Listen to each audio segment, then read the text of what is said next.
Saya tak tahu macam mana nak mempertahankan hujah tu. Dan mungkin Datuk boleh lihat secara rasionalnya. Tak. Saya Datuk Dalam Makmur selaku pengurusi PVC TV. Tapi siapa yang bagi projek itu? Tetapi Projek itu dah diberikan oleh Tio Tiong Ngai. kenapa? Isu seperti lesen kopi O dan tapi apa yang berlaku baru-baru ini bukannya setakat you tak payah pergi mana-mana institut memandu untuk mengambil ujian, tak payah belajar, bagi duit saja terus dapat lesen. Please get your seatbelt button, sit back and relax. So we hope that you have an enjoyable flight.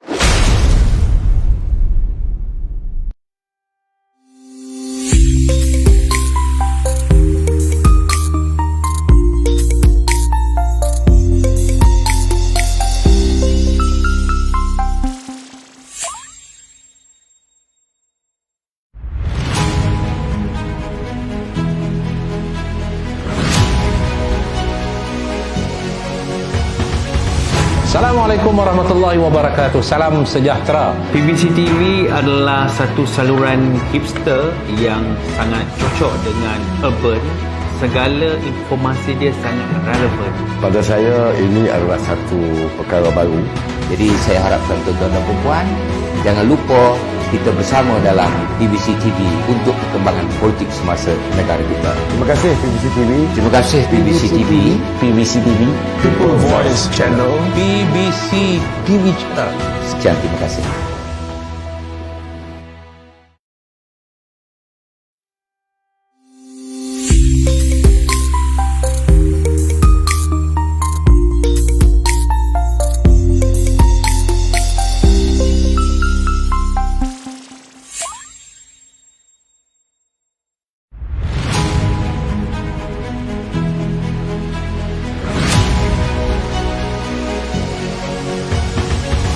Assalamualaikum warahmatullahi wabarakatuh. Salam sejahtera. PVC TV adalah satu saluran hipster yang sangat cocok dengan urban. Segala informasi dia sangat relevan. Pada saya ini adalah satu perkara baru. Jadi saya harapkan tuan-tuan dan puan jangan lupa kita bersama dalam PVC TV untuk perkembangan politik semasa negara kita. Terima kasih PVC TV. Terima kasih PVC TV. PVC TV. People Voice Channel. BBC TV Channel. Sekian, terima kasih.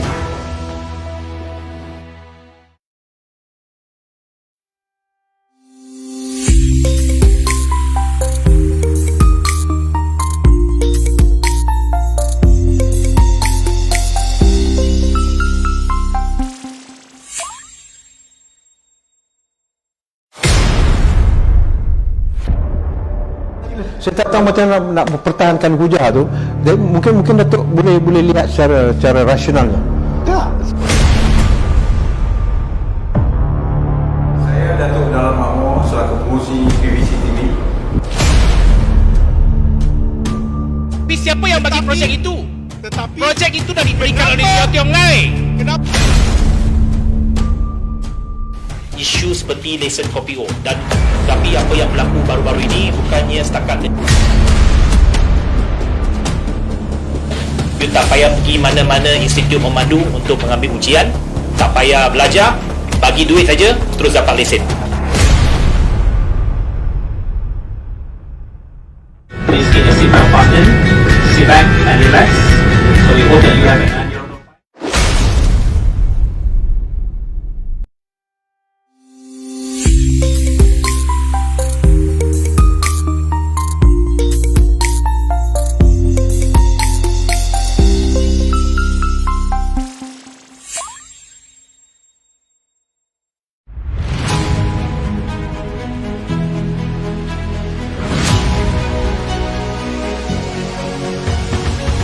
Assalamualaikum warahmatullahi wabarakatuh. Salam sejahtera. PVC TV adalah satu saluran hipster yang sangat cocok dengan urban. Segala informasi dia sangat relevan. Pada saya ini adalah satu perkara baru. Jadi saya harapkan tuan-tuan dan puan jangan lupa kita bersama dalam TVC TV untuk perkembangan politik semasa negara kita. Terima kasih PBC TV. Terima kasih TVC TV. PBC TV. People Voice Channel. BBC TV Channel. Sekian, terima kasih.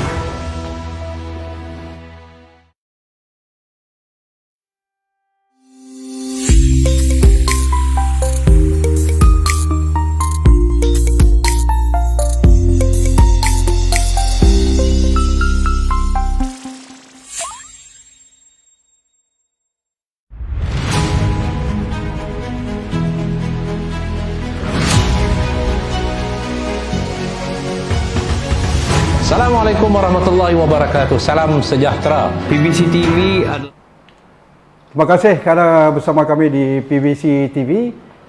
Seperti yang dijanjikan, kita akan terus mewarnai pelbagai isu politik tanah air. Walaupun cerita-cerita politik sebenarnya tidak mengenyangkan perut rakyat, banyak perkara lain harus kita ketengahkan. Soal-soal bagaimana kita menjaga kepentingan rakyat, menjaga kepentingan ekonomi, membantu mereka yang sedang susah, itu yang lebih utama sebenarnya. Dan kalau nak disifatkan apa yang sedang berlaku mutakhir ini dalam politik negara, sememangnya kita memerlukan suatu komitmen yang lebih keras, lebih kuat untuk memastikan rakyat terbela. Baik, seperti yang dijanjikan, kita akan bersama dengan Yang Berhormat Anthony Loke Siufuk, Ahli Parlimen Seremban yang juga Setiausaha Organisasi DAP Kebangsaan, mantan Menteri Pengangkutan Malaysia. Terima kasih Wabi kerana sudi bersama. Sama-sama, Datuk. Saya nak bermula dengan COVID. Wabi, kita nampak hari ini 21,000 lebih kes baru dan saya nampak Wabi aktif di Negeri Sembilan memperjuangkan, berusaha untuk sama-sama mengatasi masalah ini. Apa sebenarnya komitmen yang dibuat oleh Wabi di Seremban, khususnya di Negeri Sembilan? Negeri Sembilan kita dah boleh katakan kita sudah masuk satu fasa pemulihan. Ya. Di mana angka positif COVID itu telah pun nampaknya menurun di Negeri Sembilan. Dan angkanya lebih kurang 200 lebih saja, antara yang terendah di seluruh negara sekarang ini. Walaupun 2 bulan yang lalu Negeri Sembilan antara negeri yang tertinggi. Ya. Selepas Selangor, Kuala Lumpur, biasanya yang ketiganya ialah Negeri Sembilan. Tapi kita telah ubah trend itu dan menjadikan Negeri Sembilan yang terendah sekarang ini. Saya rasa antara punca yang menyumbang kepada perkara ini ataupun dia nampak keadaan lebih baik ialah kerana proses vaksinasi yang cepat di Negeri Sembilan. Setakat ini hampir 99% daripada orang dewasa di Negeri Sembilan telah pun mendapat vaksin, sekurang-kurangnya 1 dos. Menjelang akhir bulan ini, saya yakin semua orang dewasa yang berumur 18 tahun ke atas di seluruh negeri akan lengkap kedua-dua dos. Jadi itu punca bahawa pentingnya proses vaksinasi. Bulan Julai, bulan Ogos memang seluruh negeri kita fokus untuk push program vaksinasi, termasuk wakil rakyat dan sebagainya. Saya sendiri mengusahakan program vaksinasi untuk peniaga-peniaga pasar, dan juga saya juga ada membantu dari segi melancarkan proses ataupun vaksinasi bergerak, sewa bas untuk CITF daerah dan sebagainya. Jadi itu perkara yang kita boleh buat dari segi logistik, membantu pihak CITF ataupun pejabat kesihatan untuk cuba melaksanakan program vaksinasi itu dengan lebih berkesan. Jadi nampaknya ada sedikit kesan dan membantu, dan kita yakin di seluruh Negeri Sembilan dia nampaknya dengan kadar vaksinasi yang tinggi, ia bantu untuk menurunkan kes. Jadi itu bagi saya adalah paling penting, iaitu semua pihak kena bekerjasama. Wakil rakyat, pihak kerajaan, kerajaan negeri, kerajaan pusat, dan orang ramai, NGO, semua kena bekerjasama. Dan apabila vaksinasi ini berjalan dengan lancar, maka saya rasa ia memberikan satu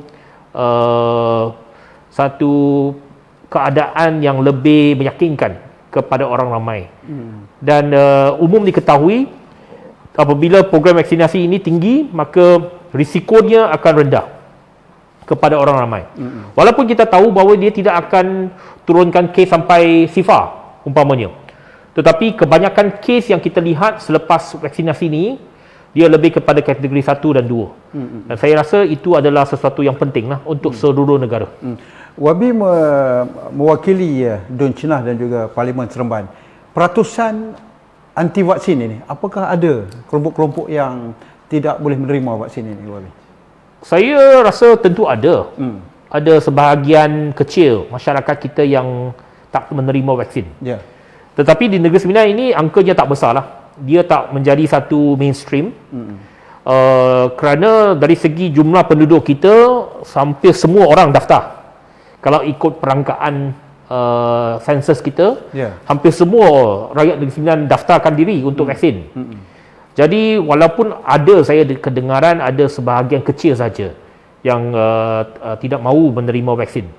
Saya rasa pada permulaannya memang adalah. Saya sendiri pun apabila saya membuat pendaftaran di pusat khidmat saya, pada awal bulan Jun lalu, kita apabila memberikan bantuan baku makanan, kita juga pada masa yang sama nak menggalakkan mereka daftar untuk vaksin.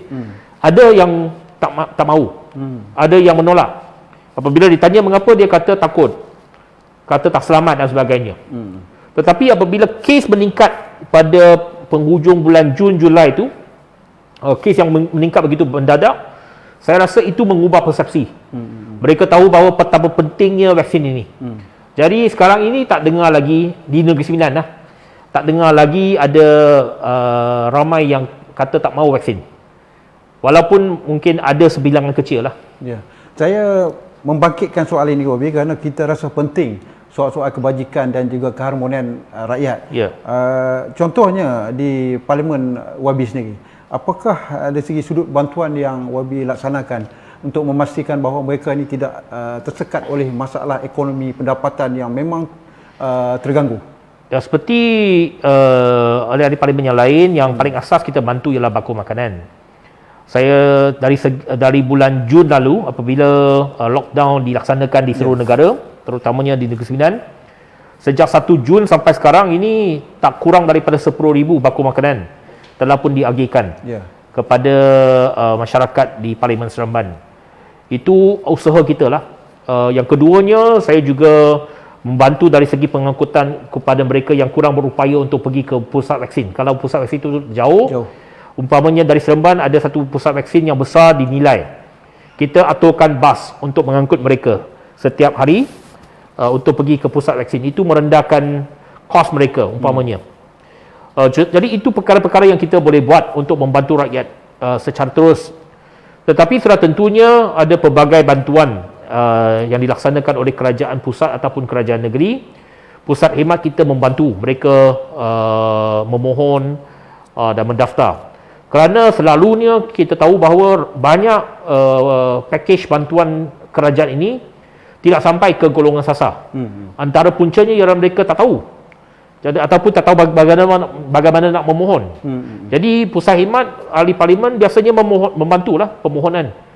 Dari segi online application dan sebagainya. Jadi kita banyak bantu dari segi penjaja kepada peniaga kecil yang bantu grant, bantuan daripada kerajaan pusat ataupun kerajaan negeri. Saya membangkitkan di awal ni tentang masalah rakyat, kerana itu sebenarnya yang boleh mengenyangkan, mengurangkan kemarahan rakyat, Wabi, ya. Saya nak pergi kepada step yang kedua. Baru-baru ni berlangsung sidang Dewan Undangan Negeri 9. Wabi bangkitkan soal Akta Anti Lompat Parti. Dan terbukti hari ini apabila kenyataan yang Amat Berhormat Perdana Menteri menyatakan bahawa salah satu daripadanya adalah akta tersebut dibangkitkan. Jadi boleh Wabi terangkan apa sebenarnya relevan Wabi membangkitkan di Dewan Undangan Negeri, sedangkan kita masih perlu 2/3 undi untuk mengesahkan anti lompat parti di Parlimen. Akta anti lompat parti ini telah pun lama dibincangkan. Bukan sekarang.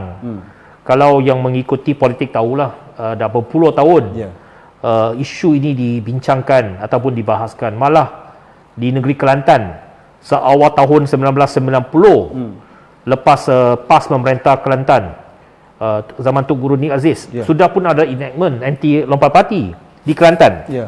Dan pernah ada 2 kes adun daripada Semangat 46 yang lompat masuk ke UMNO. Diisytiharkan kosong dan adakan pilihan raya kecil semula untuk kedua-dua kerusi tersebut. Tetapi 2 adun itu masuk ke Mahkamah untuk mencabar keputusan itu, akhirnya mereka menang. Sebab dia kata enactment, Mahkamah Persekutuan menaklifkan bahawa enactment daripada kerajaan Kelantan ini tidak mematuhi Perlembagaan Persekutuan. Jadi dia tak dapat dilaksanakan. Mereka masuk balik semula kepada DUN. Jadi perkara ini memang dah lama, bukannya perkara baru. Dari segi lompat parti ini, dari awal tahun 70-an pun sudah ada. Malah DAP sejak 70-an sudah ada wakil rakyat lompat parti. Tak pernah dia selesai. Tetapi tak pernah ada satu tempoh di mana begitu ramai wakil rakyat yang lompat parti sehingga kerajaan jatuh. Bukan tak pernah, pernah. Dulu di Sabah tahun 94 PBS menang, kerajaan negeri Sabah tak sampai 3 minggu jatuh sebab dunia lompat ke Barisan Nasional. Itu di peringkat negeri. Tetapi tak pernah berlaku di peringkat persekutuan. Di peringkat persekutuan tahun 2020 berlaku apabila ada ahli parlimen yang menang di atas platform Pakatan Harapan, mereka lompat untuk membentuk satu pakatan ataupun satu gabungan dengan pihak yang telah kalah. Maka itu menimbulkan ketidakstabilan politik di negara kita yang berlanjutan sehingga hari ini. Jadi dalam masa 2-3 tahun ini kita lihat politik Malaysia ini kucak-kacir, dan tak ada satu kestabilan. Itu sebabnya kita rasa bahawa kalau kita nak mengembalikan kestabilan ini, dan yang paling penting mengembalikan keyakinan orang ramai, maka perlu ada undang-undang untuk menghindarkan wakil rakyat ini lepas menang lompat parti. Sebab sekarang ini masalah paling besar ialah rakyat yang hilang keyakinan kepada orang politik. Dia kata, saya buang undi buat apa? Lepas saya buang undi, pilih ahli parlimen ini, dia sebab kepentingan peribadi, dia lompat. Jadi ada ura-ura orang kata mereka tak nak lagi mengundi lah. Jadi itu kebimbangan kami. Kebimbangan kami ialah orang ramai tak mahu lagi mengambil bahagian dalam sistem pilihan raya kita. Kerana mereka nampak ini seolah-olah ahli politik ini mereka boleh jual beli. Boleh bertukar parti begitu saja, dan menang tukar parti. Jadi itu masalah besar bagi sistem politik negara kita. Kalau orang ramai sudah hilang keyakinan terhadap sistem demokrasi itu sendiri, maka sistem demokrasi itu tak bermakna tanpa penglibatan rakyat. Jadi bagi kita adalah perlu satu undang-undang diadakan untuk memberikan satu kerangka di mana ahli parlimen ataupun ahli Dewan Undangan Negeri, apabila mereka menang di atas parti mereka, mereka tak boleh sesuka hati tukar parti, menyebabkan kejatuhan kerajaan yang dipilih oleh rakyat itu. Jadi Wabi, buat pertama kali dalam sejarah sejak pilihan raya diadakan di negara kita, 3 tahun 3 Perdana Menteri, dan kemungkinan besar kalau dalam politik kita anggap tak mustahil, mungkin akan jadi 4 Perdana Menteri dalam masa yang berbaki ini. Apakah Wabi rasa ini sihat dalam amalan demokrasi negara?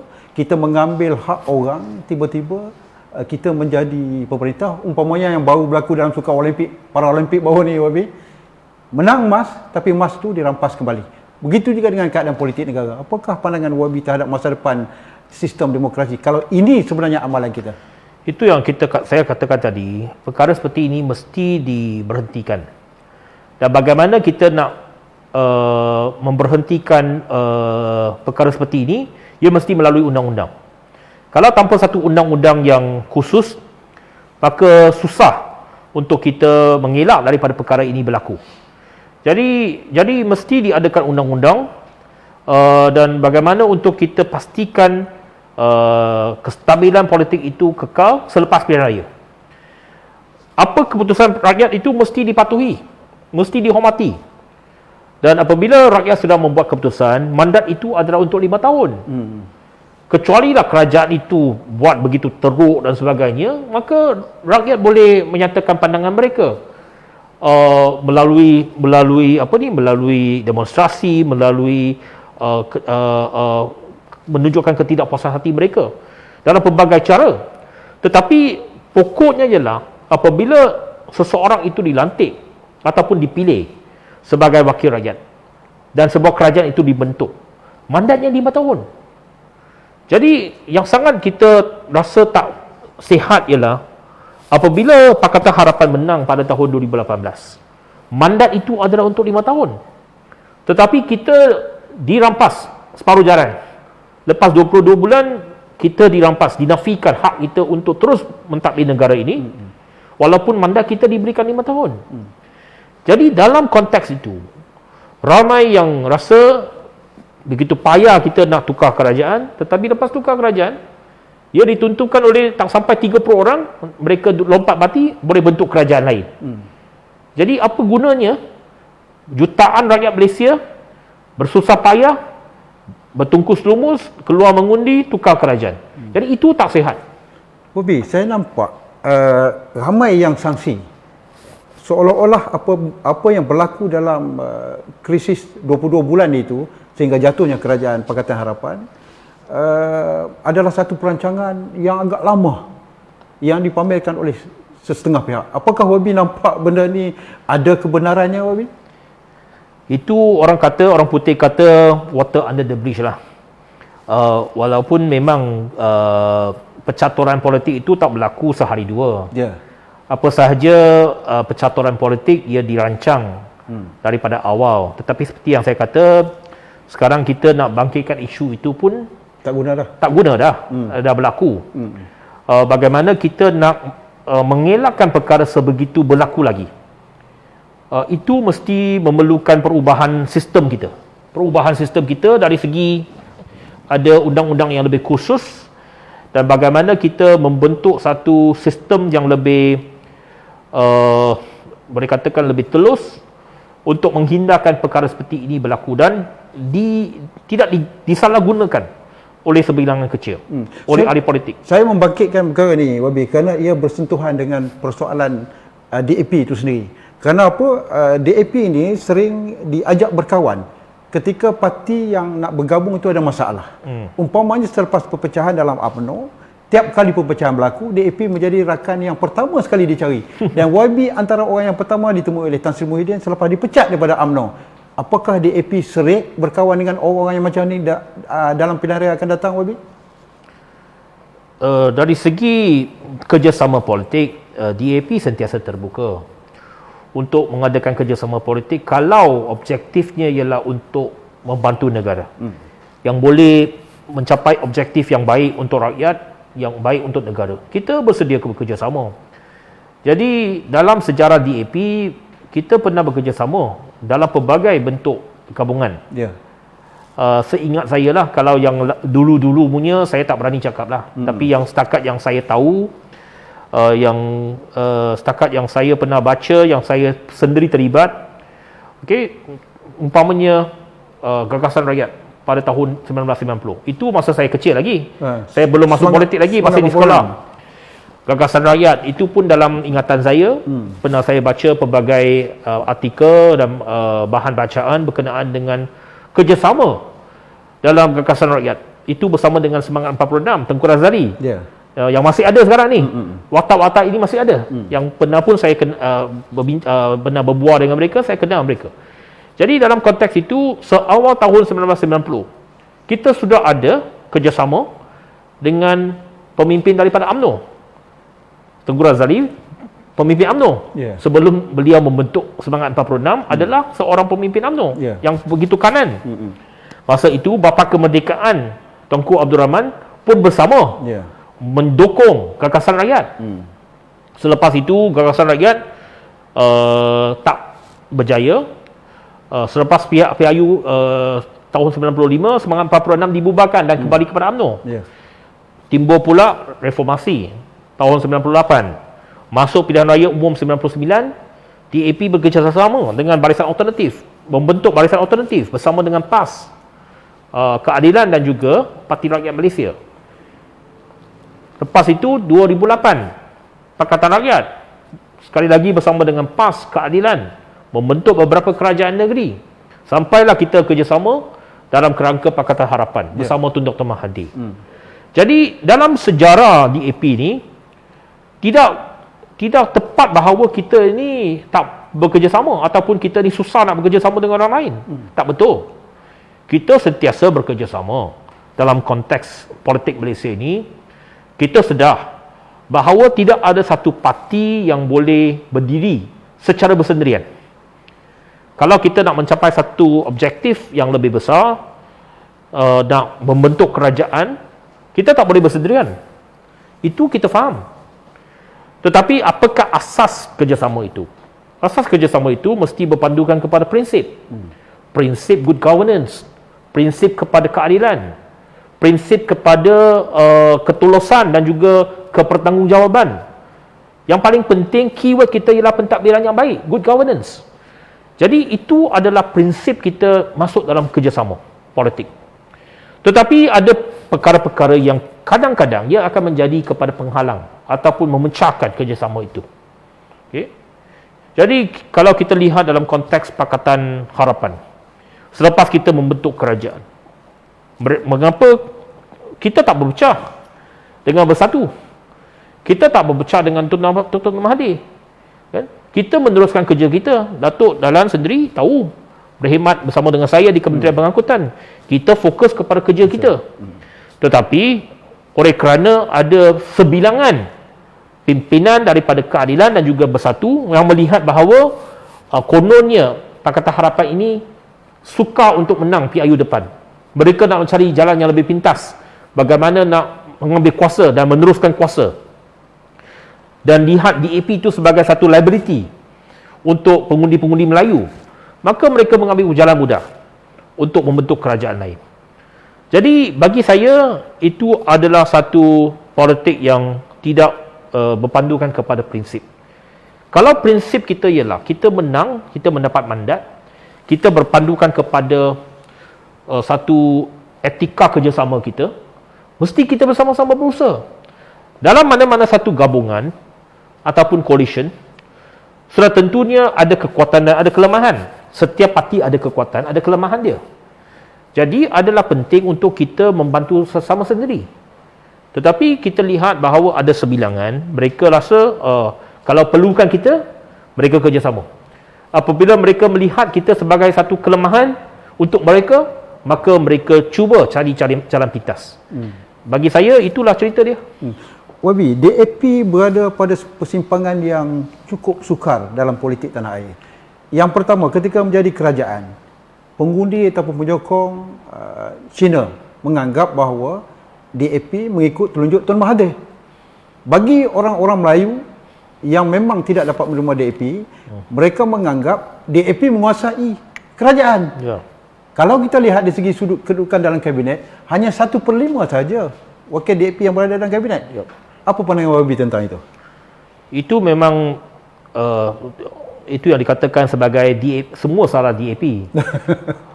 Itu yang dikatakan DAP ni punching bag kepada semua orang.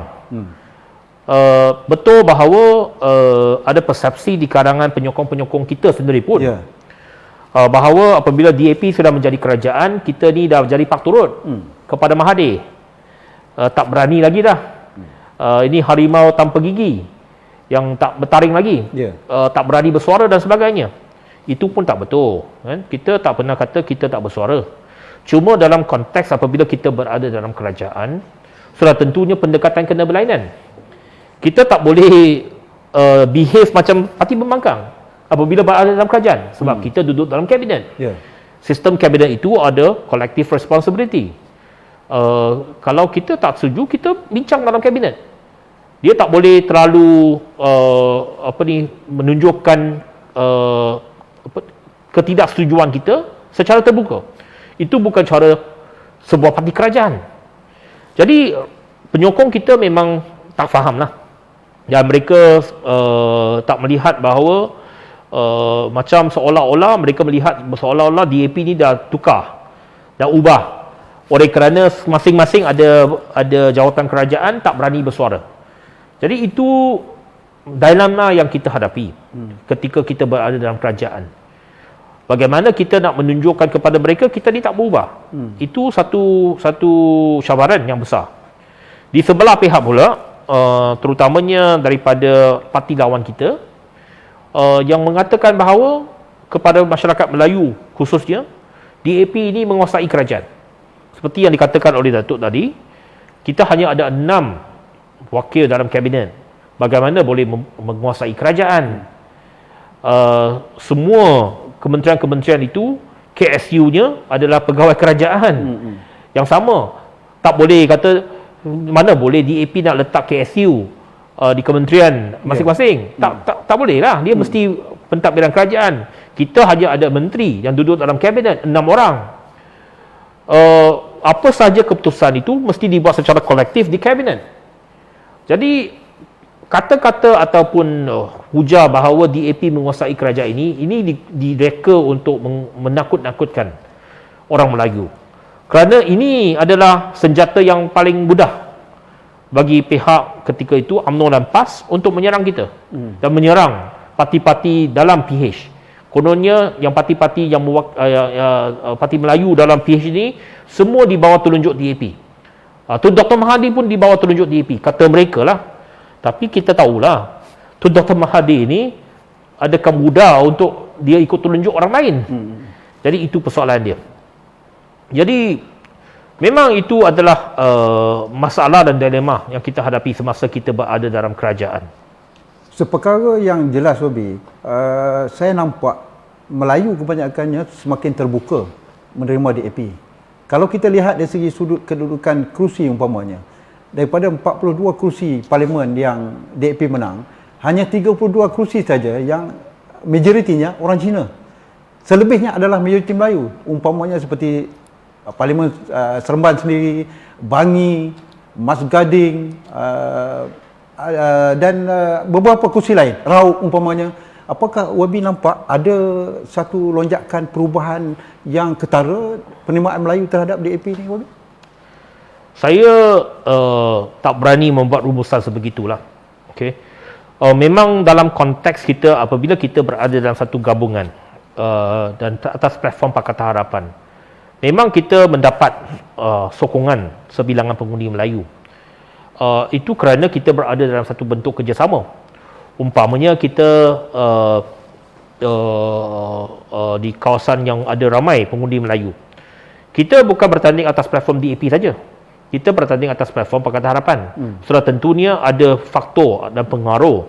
Umpamanya faktor keadilan, faktor amanah, faktor Tun Dr. Mahathir yang juga membantu menarik sokongan untuk calon DAP yang berada dalam platform Pakatan Harapan. Jadi itunya strategi dalam kerjasama politik. Kita membantu antara satu sama lain. Umpamanya kalau di kawasan yang ditandingi oleh keadilan dan amanah ataupun bersatu, DAP membantu mereka untuk menarik pengundi bukan Melayu. Jadi di kawasan yang DAP bertanding, sudah tentunya kita juga mendapat bantuan dari segi sokongan pengundi Melayu. Jadi itu satu pertunjuklah bahawa kita boleh diterima kerana kita berada dalam satu bentuk kerjasama. Tetapi adakah itu merumuskan bahawa sudah cukup DAP dah diterima oleh orang Melayu? Saya rasa tak semudah itu. Okay. Saya praktikal lah. Saya tak mengatakan bahawa mendabik dada bahawa DAP ni sekarang dah berjaya untuk mendapat sokongan semua. Hakikatnya kita tahu bahawa politik di Malaysia ini masih diwarnai dengan isu-isu perkauman. Dan suka tak suka, walaupun kita cuba, dan memang dari segi falsafah, dari segi semangat parti DAP ni, kita parti untuk semua. Tetapi saya tak menafikan bahawa persepsi ramai orang Melayu terhadap DAP negatif. Itu satu persepsi negatif. Satu hakikat yang kita kena terima. Satu realiti politik. Yang sebab kita dijadikan target berpuluh tahun. Sampai hari ini kita dijadikan target. Semuanya salah DAP. Jadi kalau ada apa-apa isu yang melibatkan kepentingan masyarakat Melayu umpamanya, disalahkan DAP. Sampai hari ini saya masih tengok ada dakwaan, ada tomahan kata masa DAP berada dalam kerajaan, kita kontrol semua. Felda pun kita kontrol, tabung haji pun kita kontrol dan sebagainya. Semua kepentingan Melayu kita abaikan, kita tolak pentadbir awam dan sebagainya. Itu persepsi yang cuba dimainkan. Sudah tentu tak betul. Memang tak betul. Tetapi kita tahu bahawa itu kadang-kadang diterima itu ramai masyarakat Melayu, ramai pengundi Melayu termakan hujah-hujah seperti itu dan menanam dalam persepsi mereka DAP ini anti Melayu. Jadi itu hakikat politik yang kita terima pada hari ini, bahawa itu merupakan satu persepsi yang negatif terhadap kita. Memang dia tak betul, realitinya tak betul, tetapi persepsi. Dan politik ini selalunya dipengaruhi dengan persepsi. Kalau orang ramai sudah ada persepsi negatif, maka sukar untuk kita cuba melawan persepsi itu. Tetapi pada masa yang sama, kita juga harap bahawa kita melalui engagement kita, melalui gerak kerja kita, melalui pencapaian kita, kita boleh membuka minda lebih ramai pengundi Melayu untuk melihat kepada pencapaian DAP. Dan adakah betul apa yang dikatakan itu, apa yang dilemparkan kepada kita itu betul atau tidak? Jadi kita nak mencari peluang seperti itu. Bagaimana untuk mengubah persepsi masyarakat Melayu terhadap DAP. Satu yang nyata, Bi, antara DAP dan UMNO bukan musuh sebenar. DAP lebih dilihat musuh politik kepada MCA, MIC dan parti-parti yang lain yang berteraskan kepada bukan Melayu. Maksudnya, DAP tidak pernah bertanding dalam mana-mana kursi, majoriti ataupun kursi yang ditandingi oleh UMNO. Kecuali pilihan raya kecil di Cameron Highland. Secara kebetulan, diadakan pada 2019. Apakah Hobi nampak ada jalan untuk DAP dan UMNO itu mencari satu bentuk kerjasama selepas pilihan raya dan bukan sebelum pilihan raya? Tak betul juga kata bahawa DAP tak lawan UMNO. Tak banyak kerusi yang kita lawan UMNO, betul. Tapi kalau katakan kita tak lawan calon UMNO, tu tak betul. Sebab ada juga kawasan yang kita lawan UMNO. Bukan pilihan raya sekarang ini, lebih kepada dulu. Kita lawan kerusi banyak. Sebelum kita masuk dalam gabungan parti-parti yang lain. Apabila kita bergerak secara solo, pada 80-an, kita bertanding banyak kerusi. Cuma sekarang ini memang dalam beberapa pilihan raya ini sebab ada kerjasama pembahagian kerusi dengan parti-parti lain dalam Pakatan Rakyat dan Pakatan Harapan dalam satu dua pilihan raya yang lalu ini, maka kita fokus kepada kerusi-kerusi di mana kita ada kekuatan. Tak banyak kerusi kita lawan UMNO, tetapi jangan lupa bahawa Lim Kee Siang pernah berlawan dengan calon UMNO. Dengan bekas Menteri Besar Johor di Gelang Patah pada tahun 2013 dan DAP menang. Dan kita juga ada kerusi-kerusi yang kita bertemu dengan UMNO, umpamanya Cameron Highlands yang dikatakan tadi. Tapi betul bahawa kebanyakan kerusi kita yang kita lawan, natural opponent kita ataupun lawan kita biasanya ialah MCA, gerakan MIC di Semenanjung. Kalau di Sarawak biasanya kita lawan SUPP. Kalau di Sabah kita lawan parti-parti komponen BN di Sabah dulu, SAPP, PBS. LDP, PBS dan sebagainya. Jadi dari segi kerusi kita overlapping yang kita lawan dengan UMNO memang tak banyak.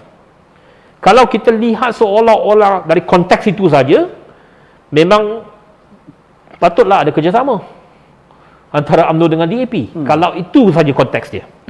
Tapi politik bukan satu sudut. Dia ada pelbagai sudut. Hari ini kita berada dalam Pakatan Harapan. Kita ada partners kita, ada parti komponen kita. UMNO berada dalam Barisan Nasional yang merupakan musuh tradisi kita berpuluh tahun. Jadi untuk kita bridge the gap, untuk kita kerjasama bukan satu perkara mudah. Bukan mudah untuk kita, bukan mudah untuk mereka.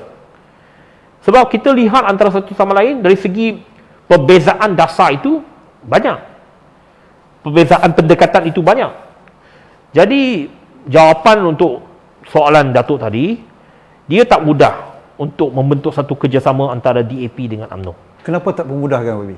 Seperti yang saya katakan, yang pertamanya kita dah berpuluh tahun kita bertentangan dari segi politik. Kita dilihat sebagai musuh tradisi kedua-dua pihak. Tetapi walaupun saya kata begitu, saya dalam setahun dua ini banyak saya dah katakan melalui pelbagai forum bahawa politik Malaysia ini berubah. Bahawa dinamik politik pada hari ini sudah berubah. Kita tak boleh melihat semata-mata dari segi kancah politik lama. Umpamanya pada hari ini, kalau dikatakan antara DAP dengan UMNO, ada tak kerjasama secara tak langsung? Sudah ada. Perak dan Johor. Di Perak sudah ada, di Johor sudah ada. Itu kerjasama tak langsung. Di mana kita bekerjasama dengan pimpinan UMNO di peringkat negeri. Jadi itu konteks dia. Dan saya melihat bahawa untuk masa depan, dia perlu kepada agenda base. Kalau kerjasama, umpamanya kalau kerjasama, apa agenda yang kita nak capai? Contoh pada hari ini, kalau kita kata nak membentuk satu politik yang stabil, adakah kita sanggup kerjasama? Dah dibuktikan di Perak, di Johor, kita kerjasama. Walaupun kita menjadi pembangkang, kita memberikan kerjasama supaya mewujudkan satu kerajaan yang stabil di peringkat negeri. Di peringkat persekutuan, sama. Kita dah nyatakan kesediaan kita untuk bekerjasama dengan kerajaan yang dipimpin oleh UMNO hari ini. Kita berada dalam PH, di mana DAP merupakan satu parti komponen. Kita bersedia menyatakan bahawa komitmen kita untuk kerjasama. Kerana kita nak melawan COVID. Kita nak fokus kepada rakyat. Jadi itu yang merupakan model kerjasama kita hari ini. Bahawa dia bukan saja melihat kepada kepentingan politik, tetapi lihat kepada agenda. Apa agenda kita? Dan apa keadaan yang memerlukan kita kerjasama? Kerana pada hari ini, kalau semua pihak tak nak bekerjasama, tak boleh kita mengadakan satu keadaan yang stabil. Kecuali ada pihak, kedua-dua pihak yang sanggup duduk bersama, membincangkan agenda ini, membincangkan satu bentuk kerjasama, maka dia boleh berlaku. Kalau tak ada pihak yang sanggup, tak berlaku lah. Wabi pernah menyifatkan dengan satu harapan agar politik Malaysia ini lebih sivil dan matang. Mesti ada suatu sikap terbuka yang boleh tidak menganggap musuh buat selama-lamanya. Apakah logiknya Wabi berpendapat begitu jika melihat keadaan politik negara pada masa kini?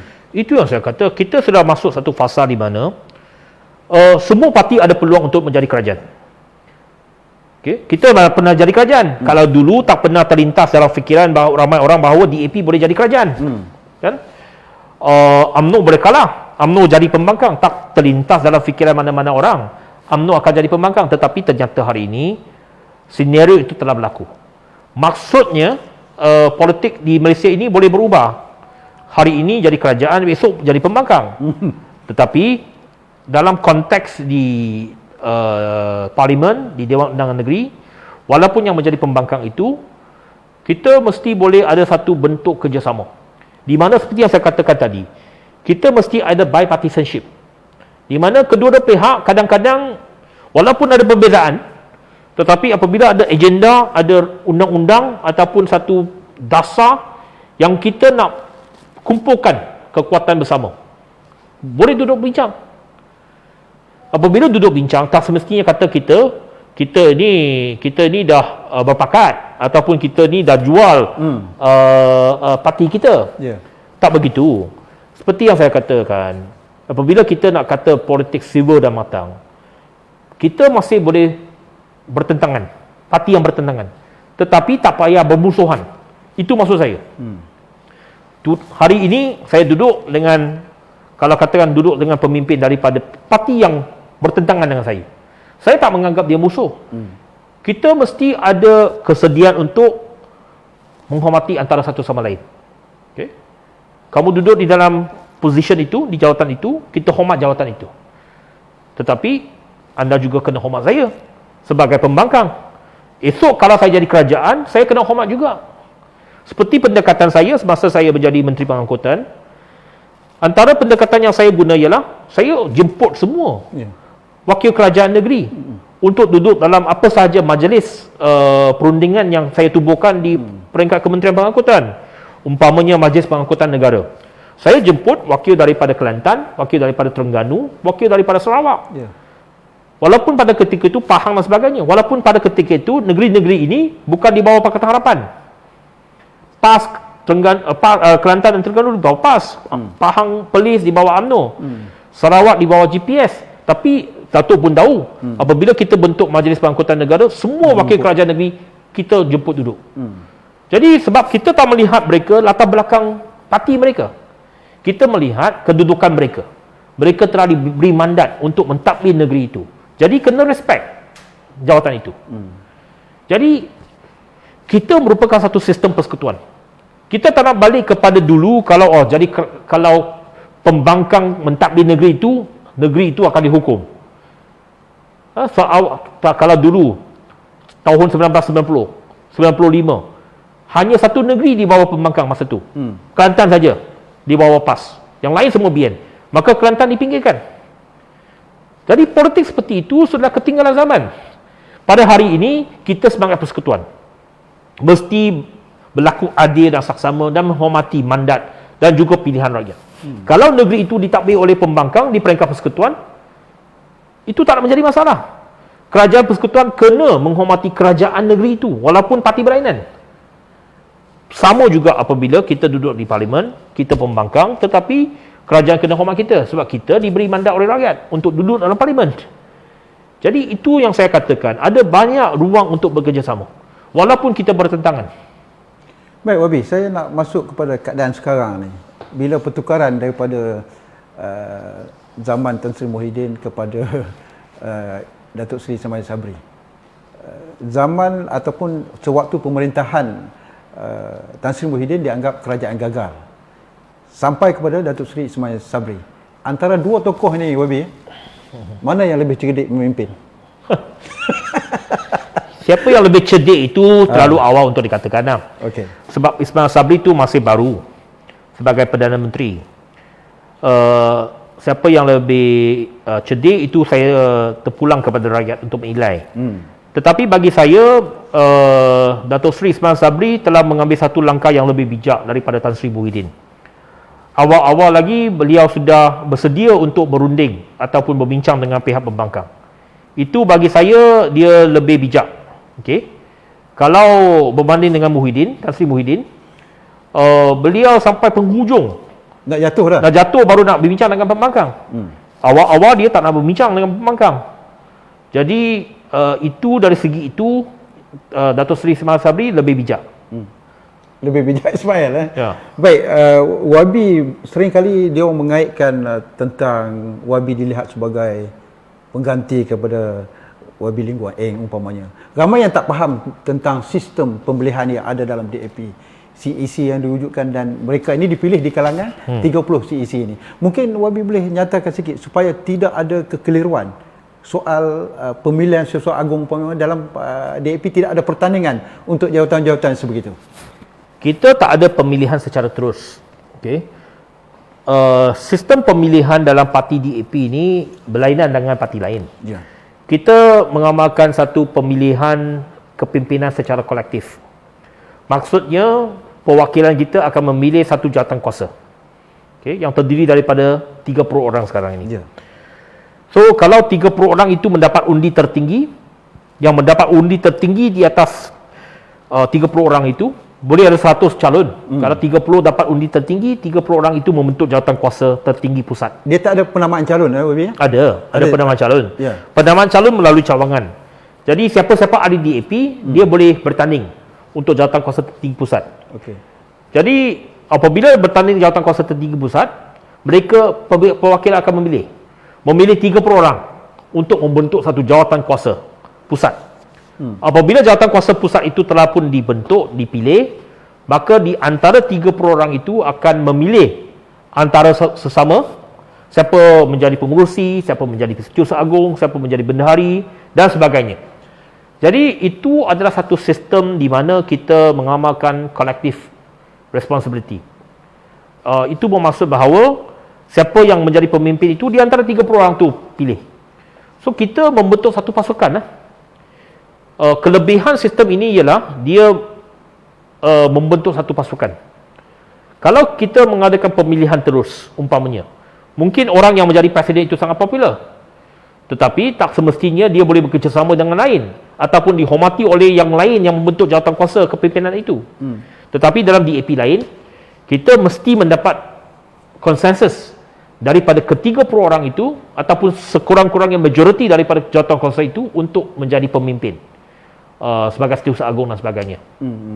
Wabi, satu lagi, sebelum PRU yang ke-14, Pakatan Harapan menamakan Tun Dr. Mahathir Mohamad di awal lagi Dr. Wan Azizah sebagai timbalan, dan akhirnya ini antara faktor yang boleh menarik pengundi menyokong. Apakah perkara yang sama ni akan dilakukan oleh Pakatan Harapan untuk berhadapan dengan PRU yang ke-15 ini? Saya rasa PRU ke-15 ini kita memerlukan pendekatan strategi baru. Bagaimana untuk kita menang PRU 15. Saya rasa sekarang ini terlalu awal lah untuk kita mengatakan apakah strategi kita. Bermakna tak ada keputusan apa-apa lagi, Wabi, ya? Setakat ini keputusan Majlis Presiden memang Anwar Ibrahim sebagai calon Perdana Menteri lah Pakatan Harapan, sebab di atas kapasiti beliau sebagai Presiden ataupun pengurusi Pakatan Harapan. Tetapi seperti yang saya katakan, dalam menghadapi PRU kita memerlukan strategi dan pendekatan yang berbeza dalam setiap pilihan raya. Jadi setakat ini saya rasa masih awal untuk kita memutuskan apakah strategi kita. Baik, yang terakhir, Wabi, tentang parlimen ni, dihadkan kepada sebilangan saja akhbar. Ini pertama kali berlaku, Wabi. Jadi ini satu benda yang kita dapat lihat seolah-olah dia berlaku satu perubahan yang tak berapa adil kepada kebanyakan akhbar. Jadi mungkin Wabi nak komen sikit tentang itu, keterbukaan kepada liputan media itu. Yalah, itu sebab sekarang ini semua apa saja yang mereka nak dibuat, dia gunakan alasan COVID. Tetapi pada saya akhbar itu tak sepatutnya diterhadkan lah. Tak patutnya dihadkan. Media masa itu tidak patut yang dihadkan. Terutamanya media-media yang sudah established. Kita tahu bahawa sekarang ini banyak media ditubuhkan, media sosial dan sebagainya. Tetapi yang pentingnya ialah parlimen mesti mengamalkan keterbukaan, bukannya mengungkung media-media. Baik, terima kasih banyak, Wabi, kerana sudi bersama dengan PBC TV, dan kita dari masa ke semasa kita akan terus memanggil ataupun menjemput Wabi ke studio untuk membincangkan banyak perkara tentang isu-isu semasa. Kerana yang kita lihat adalah politik ini sebenarnya satu permainan. Siapa pemain dan siapa yang kena main. Politik ini sebenarnya adalah satu perjuangan untuk rakyat. Tetapi mutakhir ini kita melihat politik ini memaksa rakyat berjuang untuk diri sendiri. Ini dah terbalik. Jadi inilah perkara yang harus kita lihat, dan kita beri tumpuan juga kepada calon-calon yang bertanding nanti, kerana ia akan membawa kepada perubahan politik secara drastik. Baik, terima kasih, Wabi. Terima kasih. InsyaAllah kita jumpa dalam masa. Semoga kita jumpa lagi di PVC TV. Bicara tanpa bias. Terima kasih.